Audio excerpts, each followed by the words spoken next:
Masih ingat, metabolisme itu terdiri dari berapa reaksi? Berapa? Metabolisme itu terdiri dari dua reaksi. Reaksi yang pertama disebut dengan reaksi katabolisme, atau kita sebut juga dengan proses penguraian. Berarti kalau penguraian itu dari senyawa apa?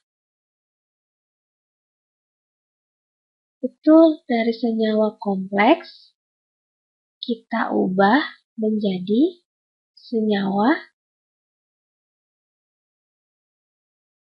sederhana. Nah, yang namanya katabolisme, dia merupakan penguraian. Bisa disebut juga dengan proses deamilasi atau deasimilasi.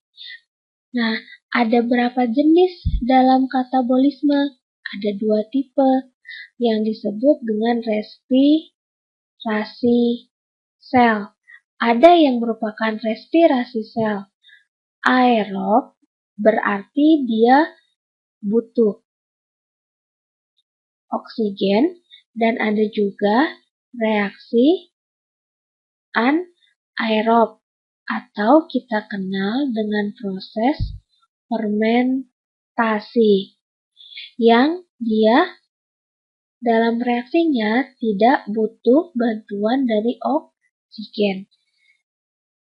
Reaksi metabolisme yang kedua itu disebut dengan anabolisme atau proses penyusunan. Berarti kalau disusun itu dari senyawa sederhana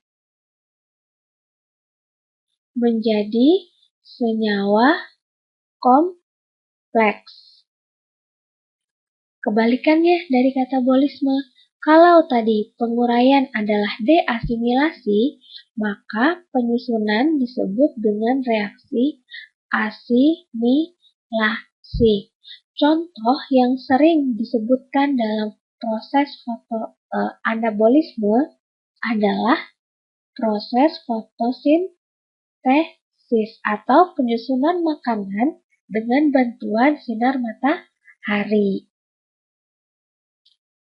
Selanjutnya, katabolisme itu tadi merupakan proses apa? Kita mulai dari katabolisme dulu ya. Tadi katabolisme itu merupakan proses apa? Penguraian. Oke. Nah, tadi terdiri dari apa saja? Respirasi sel dan fermentasi.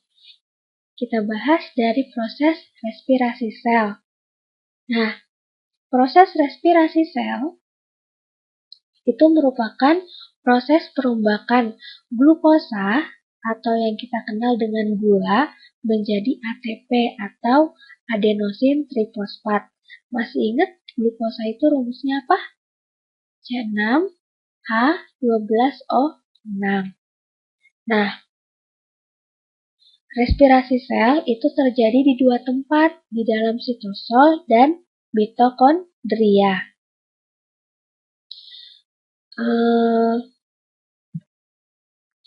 Sebelum masuk ke bahasan selanjutnya, mari saya perkenalkan yang dinamakan atau organel yang dinamakan dengan mitokondria.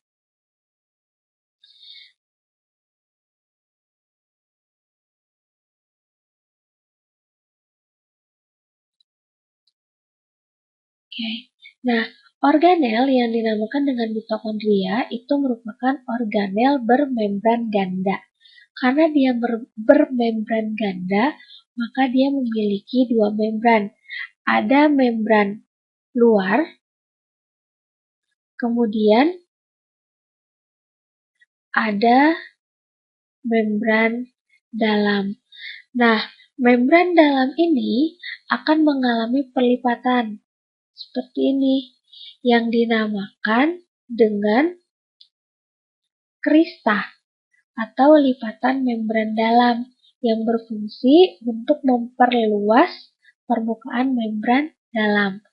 Kemudian, bagian yang putih itu adalah matriks yang berisi enzim mitokondria. Kemudian, ada organel kecil bulat-bulat, itu adalah ribosom yang berfungsi untuk membentuk protein. Seperti itu. Jadi kalau respirasi sel, dia merubah glukosa menjadi ATP atau biasanya ATP ini kita kenal dengan sebutan energi.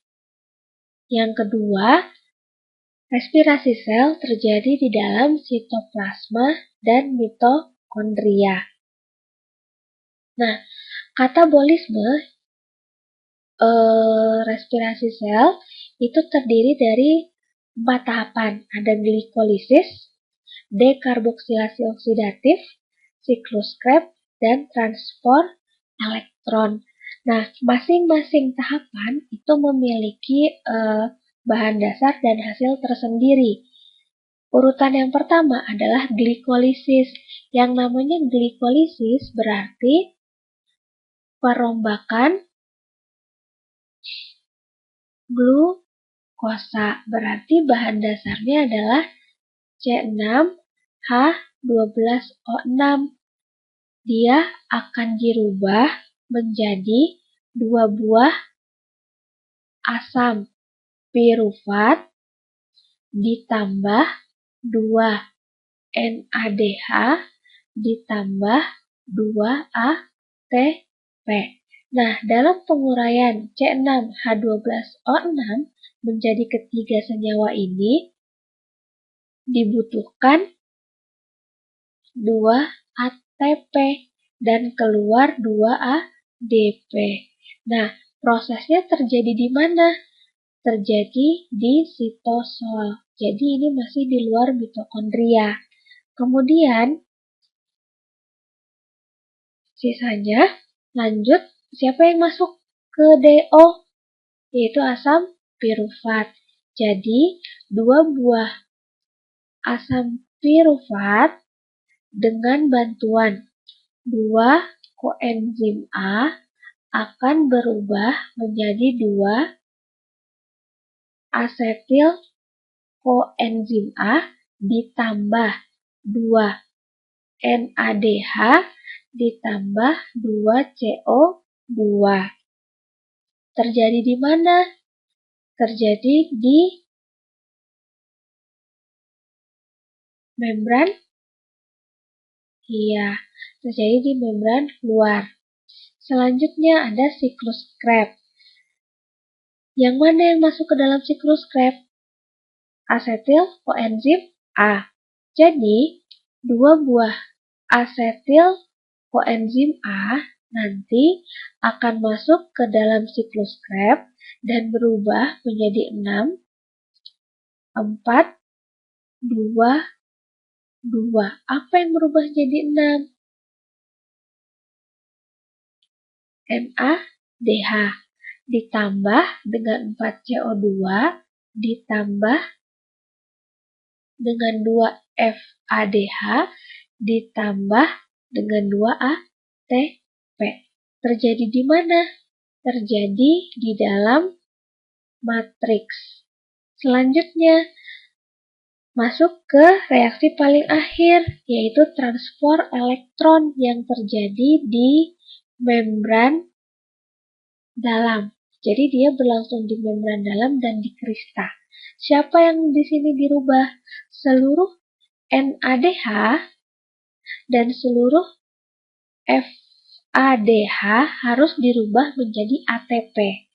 1 FADH itu sama dengan 2 ATP, sedangkan 1 NADH itu sama dengan 3 ATP. Nah, total ada berapa NADH? 6 tambah 2 tambah 2 berarti 10. Dikali 3, karena 1 NADH sama dengan 3 ATP. Jadi 34. Selanjutnya, FADH ada berapa? Cuma ada 2 ya di siklus Krebs, dikali 2 berarti 4. Maka total ATP yang dihasilkan adalah 38. Sudah selesai? Masih ada utang nggak? Masih. Mana ini utangnya? Ya, masih ada utang 2 ATP, jadi harus dikurangi 2 ATP. Jadi berapa? 36 ATP. Maka total dari proses respirasi sel adalah 36 ATP setelah membayar utang.